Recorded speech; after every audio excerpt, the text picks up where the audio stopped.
जी बिल्कुल, उस्ताद मोहम्मद के मेन मोहल्ले हुसैनाबाद, कुर्बान कॉलोनी, फिरदौस कॉलोनी, ईदगाह मोहल्ला, हाजी याकूब मोहल्ला समेत दीगर मोहल्लों में पीएचई फ़ेज़ 2 के मकाम से पानी की सप्लाई कई अरसे से मुअत्तल है, जिसकी वजह से जो गरीब अवाम है वो महंगे दामों पानी ख़रीद कर इस्तेमाल करने पर मजबूर हैं। इस हवाले से उस्ताद मोहम्मद के मुख्तलिफ सियासी समाजी शख्सियत से पूछते हैं कि पानी की कमी के हवाले से उनके क्या मुश्किलात हैं। बिस्मिल्लाहिर्रहमानिर्रहीम। हाजी याकूब माल वार्ड नंबर 20 रईस मोहम्मद जान फलाल।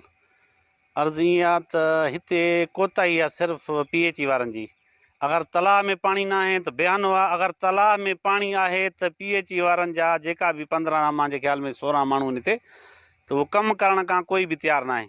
माण्हू मौजूदु हूंदा त वार्ड ते वाल मटाईंदा, कंहिं तरीक़ेकार ते पाणी ॾींदा, कोई सिस्टम बराबरि न आहे। अगरि जो किथे लाइन भॻल आहे त उन खे वॾो अरसो थियो आहे त उहा लाइन नथी ठाहिण सघनि। माॾे त असांजे वार्ड में हाजी याकूब माले वार्ड में जिथे मुंहिंजो वार्ड आहे 20, उन में 2010 खां वठी बिल्कुलु पीएचई वारनि जे हिकु ॼाड़े पाणी न आहे। 15 माण्हू 16 आहिनि, कमु करण खां कोई तयारु न आहे। वाल महीने आहिनि, ॿिया टिया, हर को पंहिंजे घर वेठो आहे। आर्ज़ी तौर ॾे हाल आहे, फलाणी जाते हले थो पाणी, फलाणी जाते हले थो, जिथां लाइन भॻल आहे ठाहिण खां कोई तयारु न आहे। काफ़ी दिननि खां जेको आहे 15-20 ॾींहं थियनि पाणी न पई था।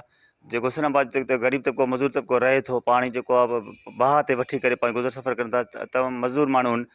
जेको असां हुकूमत बाला खे अपील कयूं था कि हुसैनाबाद जे पाणी जेको अथव, जेके पीएचई जे मुलाज़िम आहिनि, जेको अक्सर उहो दफ़्तर में गैरहाज़िर रहनि था, ड्यूटी नथा ॾियनि, पाणी वालमन टाइम सां नथा खोलनि पाणी, न असांखे जो पाणी जी सहूलियत आहे। जी बिल्कुल, शहरियों का यही कहना था कि वाटर सप्लाई स्कीम फ़ेज़ 1 और फ़ेज़ 2 में तकरीबन 25 मुलाजमीन यहाँ पर अपनी ड्यूटी सरअंजाम देते हैं, लेकिन कई अरसे से वो अपनी ड्यूटी सरअंजाम नहीं दे रहे हैं। कम बेश 2-3 ऐसे मुलाजमीन हैं जो ड्यूटी दे रहे हैं, जिसकी वजह से उस्ताद मोहम्मद में पानी का बहरान पैदा हो चुका है। उन्होंने हुकूमत, कमिश्नर नसीराबाद, डिप्टी कमिश्नर उस्ताद मोहम्मद समेत दीगर हुकाम बाला से मुतालबा किया कि तमाम गैर हाज़िर पीएचई के मुलाजमीन को हाज़िर किया जाए और उस्ताद मोहम्मद के मुख्तलिफ इलाकों में पानी की सप्लाई बहाल की जाए। कैमरामैन ज़फ़र अली के साथ ज़ाकिर हुसैन, वश न्यूज़, उस्ताद मोहम्मद।